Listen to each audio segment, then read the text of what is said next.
कि विद्युत धारा का केमिकल इफेक्ट क्या होता है, और फिर उसी के बाद फैराडे इलेक्ट्रोलाइसिस लॉ, जो फैराडे का नियम है उसके बारे में पढ़ेंगे। और नेक्स्ट है इलेक्ट्रोप्लेटिंग के बारे में। तो ये टॉपिक आज हम कवर करेंगे इसके अंदर। तो सबसे पहले बात करते हैं विद्युत का रासायनिक प्रभाव, chemical effect of electric current.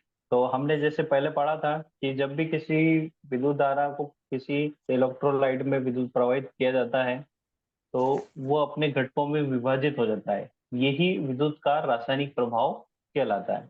तो हम इसको एक बार देख लेते हैं। जब किसी अम्लीय या अकार्बनिक विलय में, है ना, इसमें अम्लीय का मतलब हो गया एसिड, ठीक है, और या अकार्बनिक विलयन है, विलयन यानी जहां पर एक से ज्यादा कंपोनेंट मिले हुए हो किसी लिक्विड फॉर्म के अंदर, तो वह अकार्बनिक विलयन है, में विद्युत धारा प्रवाहित की जाती है। तो रासायनिक क्रिया उत्पन्न हो जाती है, यानी उनके अंदर कुछ ना कुछ केमिकल प्रोसेस चालू हो जाएगा। अर्थात विलयन में विलय पदार्थ अपने अवयवों में विभक्त हो जाएंगे। जैसा कि अभी मैंने बताया कि वो अपने कंपोनेंट्स यानी अपने छोटे छोटे भागों में वो क्या हो जाएंगे, विभक्त हो जाएंगे।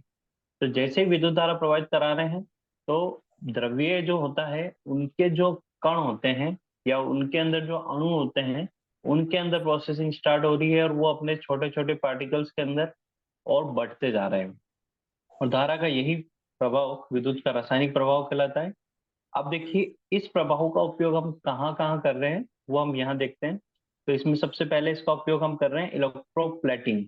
तो इलेक्ट्रोप्लेटिंग क्या होती है कि इसमें क्या होता है कि किसी भी मेटल के ऊपर किसी अन्य धातु की परत चढ़ाना, ये इलेक्ट्रोप्लेटिंग कहलाती है।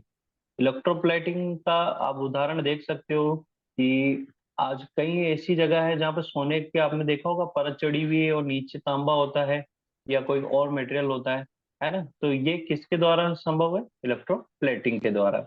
नेक्स्ट है आपका धातु निष्कर्षण, यानी आपके जो मेटल प्योरिफिकेशन का प्रोसेस है उसके अंदर भी हम इसी विधि का उपयोग करते हैं। हमारे खानों से जो एश निकलता है उसके अंदर इम्प्योरिटी होती है, बहुत सारी अशुद्धियां होती है, तो उस अशुद्धियों को हम क्या करते हैं, विद्युत के रासायनिक प्रभाव द्वारा शुद्ध धातु वहां पर प्राप्त करते हैं। और तीसरा इसका एग्जाम्पल मेनली है जो है सेल, सेलों के अंदर विद्युत के रासायनिक प्रभाव का उपयोग हम करते हैं। यहाँ पर एक आपको डायग्राम से समझाया हुआ है कि किस तरह से एक सेल काम करता है, या सॉरी किस तरह से रासायनिक प्रभाव काम करता है। कि यहाँ पर आपने दो इलेक्ट्रोड लिया और किसी विलयन में आपने डाले और उसको सप्लाई से जोड़ दिया, तो इसके अंदर क्या होगा, विद्युत सप्लाई बहने लगेगी। और फिर ये जो लिक्विड है जिसको हम इलेक्ट्रोलाइट बोलते हैं, जिसके अंदर विद्युत धारा प्रवाहित हो रही है, इसके अंदर हमारी रासायनिक क्रियाएं शुरू हो रही है, ठीक है। अब इसमें आके देखिए केमिकल इफेक्ट के कारण क्या क्या होता है जब हम किसी भी विलयन में विद्युत धारा प्रवाहित कराते हैं। तो सबसे पहला इसके अंदर इसके अंदर होता है formation of gas bubbles at the electrode. आपने अगर देखा हो कोई, अगर छोटी क्लासों में वैसे इसके प्रैक्टिकल होते थे मगर अभी मेरे को लगता नहीं हुए होंगे। तो उसके अंदर आपने, इसके अंदर जब भी हम किसी भी बैटरी को पानी के या किसी विलयन के अंदर गोल इलेक्ट्रोड लगा कर इस तरह से विद्युत धारा प्रवाहित करते हैं, तो इसमें देखिएगा कि इलेक्ट्रोड जो होते हैं वहां पर बबल्स उत्पन्न होने लग जाते हैं। तो ये आपके रासायनिक प्रभाव का ही उदाहरण है।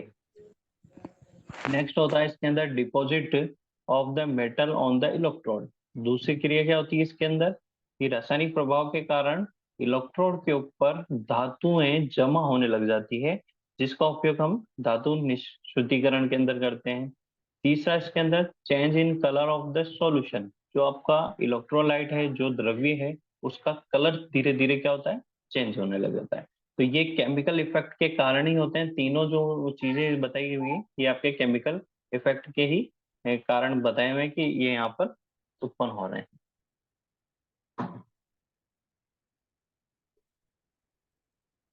अब हम जो हमने विद्युत रासायनिक क्रियाएं के बारे में पढ़ा या विद्युत के रासायनिक प्रभाव के बारे में पढ़ा, अब उसके अंदर जो कंपोनेंट्स काम में आते हैं, जो मुख्य घटक होते हैं विद्युत की रासायनिक क्रिया में, तो उन सारे घटकों को एक एक को हम यहाँ पर डिस्क्राइब के रूप में पढ़ेंगे। जैसे सबसे पहला है विद्युत अपघटन, इलेक्ट्रोलाइसिस।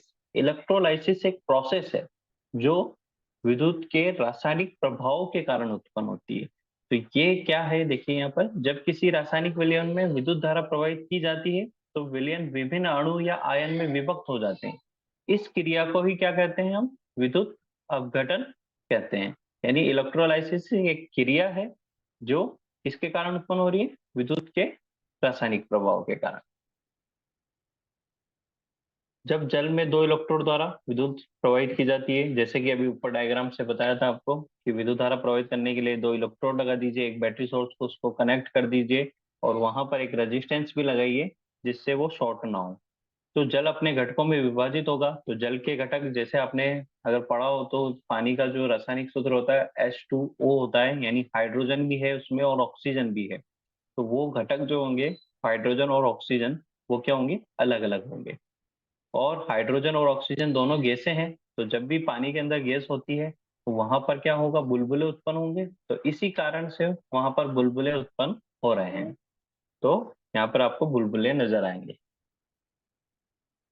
जैसे यहाँ पर आपको वापस दिखाया हुआ है कि इस तरह से आप कोई भी प्रैक्टिकल कीजिएगा, 9 वोल्ट की बैटरी ले लीजिए, बस एक चीज ध्यान रखिएगा, शॉर्ट नहीं कीजिएगा। यहाँ पर डायरेक्ट शॉर्ट किया हुआ है। आप इसकी जगह पर इस प्रैक्टिकल को करते समय थोड़ी सी सावधानी रखनी है, कुछ ना कुछ रेजिस्टेंस इसमें इंक्लूड करना है। नहीं तो अगर आपने ज्यादा पास में इलेक्ट्रोड लगा दिया है तो वो शॉर्ट हो जाएंगे, तो उससे बैटरी खराब हो जाएगी। तो इसके सेफ्टी पर्पज आपको इसमें एक रेजिस्टेंस लगाना है। अच्छा, विद्युत धारा की दिशा इलेक्ट्रोलाइट में बिल्कुल विपरीत होती है। आपने पहले भी पढ़ा पढ़ा हुआ है उसमें। इस पे अपन अब आगे बात करेंगे। नेक्स्ट आपका होता है विद्युत अपघट्य, इलेक्ट्रोलाइट। इलेक्ट्रोलाइसिस तो एक प्रोसेस था। अब नेक्स्ट है विद्युत अपघट्य क्या होता है। तो विद्युत अपघट्य वह द्रव्य या गोल है जिसमें विद्युत धारा के प्रवाह के कारण रासायनिक परिवर्तन हो जाता है।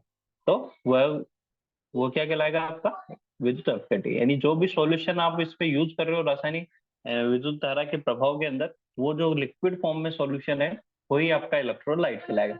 अच्छा, इसमें कंफ्यूज नहीं है होगा, इलेक्ट्रोलाइट और बहुत से जाने इलेक्ट्रोलाइसिस दोनों में कंफ्यूज हो जाते हैं क्योंकि नाम बिल्कुल मैच करता हुआ है। तो इलेक्ट्रोलाइसिस तो प्रक्रिया, विद्युत अपघटन तो प्रक्रिया है या क्रिया है, और विद्युत अपघट्य एक कंपोनेंट है, एक भाग है जो जिसके अंदर ये क्रिया होती है। यह प्राय आपके अम्लीय यानी एसिड तथा अकार्बनिक विलयन होते हैं, जैसे कि नमक युक्त पानी। यानी आप किसी भी पानी के अंदर नमक घोल दीजिए तो वो आपका एक तरह से एक अम्लीय और क्षारीय घोल बन जाएगा, तो उसके अंदर विद्युत धारा प्रवाहित होगी। अच्छा, एक चीज इसमें यहाँ ध्यान रखिएगा, डिस्टिल वाटर जो होता है विद्युत का कुचालक होता है, क्योंकि जब तक पानी में कोई अशुद्धि नहीं होगी उसमें कोई विद्युत धारा का प्रवाह नहीं होगा। तो इसलिए इसमें हम क्या करते हैं, नमक घोलते हैं।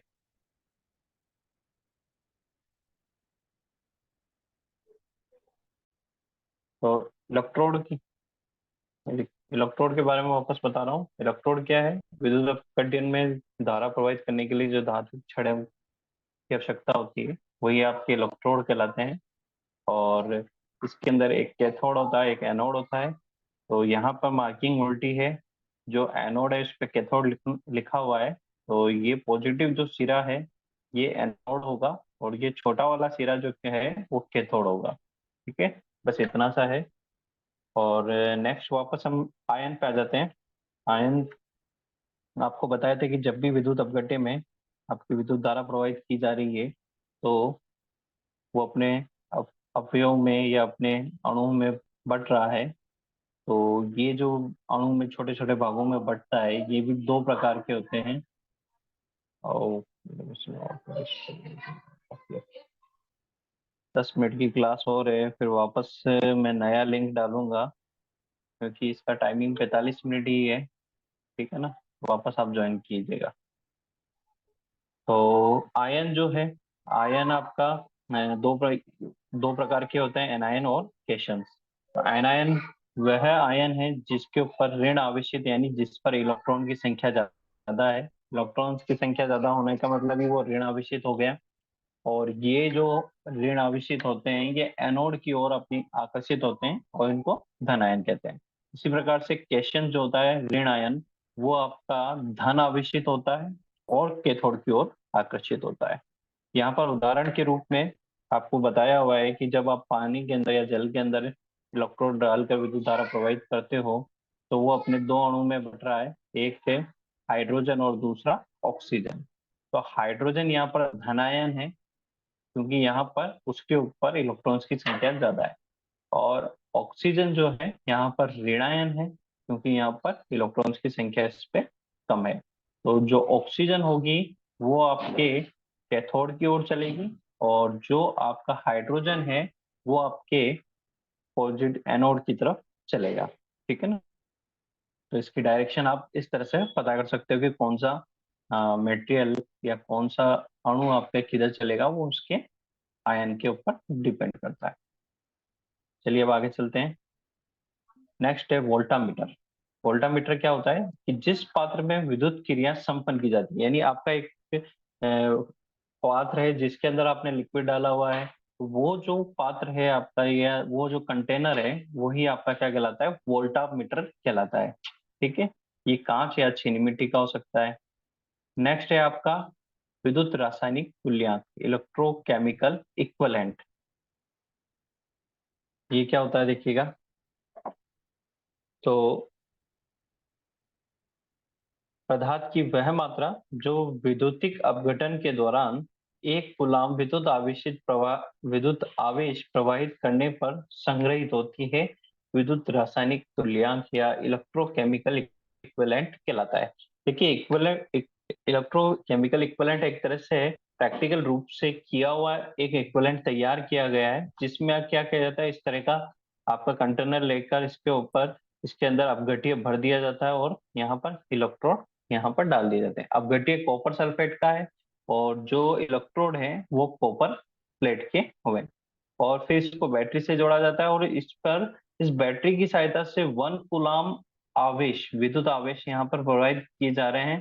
तो इस 1 कूलाम आवेश जब प्रवाहित करते हैं हम, तो इस धारा को या 1 कूलाम आवेश को प्रभावित करने पर इन इलेक्ट्रोड के ऊपर जितना मटेरियल यहाँ पर इकट्ठा हो रहा है या इसके ऊपर जम रहा है, वही पदार्थ की मात्रा आपकी क्या कहलाएगी, यहाँ पर इलेक्ट्रोकेमिकल इक्विवेलेंट कहलाएगी। ठीक है।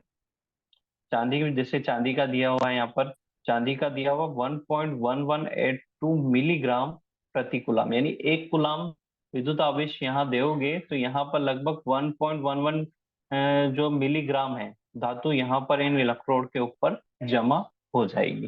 ठीक है। तो इसी तरह से हर मेटेरियल का रासायनिक तुल्यांक अलग अलग होता है, तो उसके आधार पर फिर हम कैलकुलेट कर सकते हैं कि कितना मटेरियल यहाँ पर जमा होगा। फिर रासायनिक तुल्यांक की वैल्यू आपको सबको याद करनी पड़ेगी। ठीक है। नेक्स्ट है रासायनिक तुल्यांक या केमिकल इक्विवेलेंट। इसमें देखिएगा परमाणु भार तथा संयोजकता का अनुपात रासायनिक तुल्यांक कहलाता है। ये दोनों चीजें अलग है, ध्यान रखिएगा। ये इलेक्ट्रोकेमिकल इक्विवेलेंट है और ये केवल केमिकल इक्विवेलेंट है, दोनों अलग अलग चीजें हैं यहाँ पर। तो इसका तो ऊपर वाले का तो आपको बता ही दिया कि 1 कूलाम विद्युत धारा प्रवाहित कर रहे हो तो जितना इलेक्ट्रोड के ऊपर मटेरियल जमा हो रहा है, वो उसका जो वेट है वो आपका रासायनिक विद्युत रासायनिक तुल्यांक कहलाएगा। और जबकि रासायनिक तुल्यांक क्या है, परमाणु भार तथा संयोजकता का अनुपात रासायनिक तुल्यांक कहलाता है। ठीक है। किसी तत्व के द्रव्यमान के अनुसार वह भाग जो हाइड्रोजन के एक भाग द्रव्यमान से संयुक्त अथवा मुक्त होता है, वह उस तत्व का रासायनिक तुल्यांक कहलाता है। इसकी डेफिनेशन दो तरीके से दी हुई है, एक तो फॉर्मूला बेस्ड दी हुई है और दूसरा थ्योरेटिकल बेस्ड दी हुई है। तो आप जैसी दोनों ही आपको याद करनी है। और यहाँ पर आपको अलग अलग मटेरियल का electrochemical equivalent, atomic weight, valency यानी संयोजकता, और केमिकल इक्विवेलेंट यानी आपका रासायनिक तुल्यांक, ये सारी चीजें यहाँ पर आपको इस टेबल में दी हुई है। तो मेनली आपको कॉपर की, सिल्वर की, और इसकी तो आपको याद करनी है। ठीक है। तो इस ये कैलकुलेशन में आगे काम आएगी, इसके कुछ क्वेश्चंस भी हैं आपके, वो हल करने में आपके ये सारणी काम आएगी। ठीक है। चलिए आगे। फेराडे का नियम, इलेक्ट्रोलाइसिस लॉ। तो फेराडे ने दो नियम दिए थे आपके यहाँ पर। जैसे सबसे पहले फर्स्ट लॉ की बात करेंगे यहाँ पर, तो विद्युत का या रसायन का फेराडे का प्रथम नियम क्या होता है, विद्युत अपघटन के दौरान इलेक्ट्रोड पर संग्रहित होने वाला पदार्थ का द्रव्यमान इलेक्ट्रोलाइट में प्रवाहित होने वाली विद्युत धारा की मात्रा के समानुपाती होता है। पहला नियम इसने यहाँ पर क्या बोला कि आपने ये अरेंजमेंट किया तो जितना मेटेरियल यहाँ पर इकट्ठा हो रहा है इस पर परत के रूप में चढ़ रहा है, उसका मान किस पे डिपेंड कर रहा है, इसमें बहने वाली विद्युत धारा की मात्रा पर।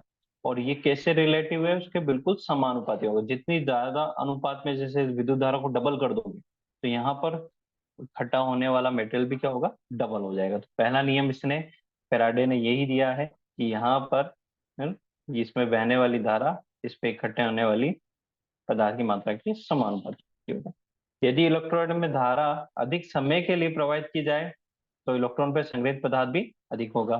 तो इसलिए यहाँ पर विद्युत धारा की मात्रा लिखी हुई है, ठीक है, न कि केवल विद्युत धारा लिखी हुई, ठीक है। एक कांच के पात्र में, यानी अब यही बता रहा है, एक कांच के पात्र में कॉपर सल्फेट का आप घोल लेकर उसमें दो तांबे की छड़ के चित्रानुसार जोड़ दीजिए और बैटरी से कनेक्ट करिए। और संग्रहित होने वाले पदार्थ की मात्रा जो होगी अभी आपकी इस कंडीशंस के अंदर, ये जो आप यहाँ पर सर्किट बनाओगे तो इस कंडीशन के अंदर आपका जो होगा पदार्थ एम प्रोपोर्शनली क्या होगा, आई के, और एम प्रोपोर्शनली होगा टी के, ठीक है। आई यहाँ पर विद्युत धारा है और टी यहाँ पर समय है। उसी का फिजिकली डायग्राम यहाँ पर दिया हुआ है। फिजिकली डायग्राम का मतलब कैसे कनेक्शन करना है आपको, देखिए यहाँ पर सब तरीके से बताया हुआ है। ये कॉपर के छड़े हैं, ये एक आपका ग्लास का पात्र है, यहाँ पर आपका वेरिएबल रियोस्टेट है जो ये आवाज चालू करके कर रहा है। म्यूट कर दिया, देव प्रकाश म्यूट हो जाओ। तो ये हो गया आपका। और यहाँ पर आपने एक एमीटर लगा दिया जो करंट की मात्रा को नाप रहा है। यहाँ पर आपने एक बैटरी जोड़ दी और यहाँ पर एक आपने स्विच जोड़ दिया। तो उसी का फिजिकल जो है डायग्राम यहाँ पर दिया हुआ है कि कैसे आपको फिजिकली कनेक्ट करना है, ठीक है। और इसमें अब ये वो फैराडे के फर्स्ट नियम के अनुसार पदार्थ की मात्रा जो होती है आपकी, उसी को बता रहा है यहाँ पर। तो M proportionally to I and M proportionally to T, यानी समय के भी समानुपाती है और धारा के भी समानुपाती है। और इन दोनों को मैं एक साथ लिख दूं तो यहाँ पर ये क्या हो जाएगा, आई इंटू टी, ठीक है। और आई इंटू टी होती है आपकी पदार्थ आवेश की मात्रा या पदार्थ विद्युत धारा की मात्रा, ठीक है। अब देखिए यहाँ पर प्रोपोर्शनल हटा, प्रोपोर्शनल हटकर बराबर लिखा तो एक स्थिरांक आएगा जो कि जेड है। जेड यहाँ पर क्या है आपका, विद्युत रासायनिक स्थिरांक, क्योंकि अभी ऊपर बताया था आपको विद्युत रासायनिक स्थिरांक, उसकी वैल्यू यहाँ पर आपको रखनी है।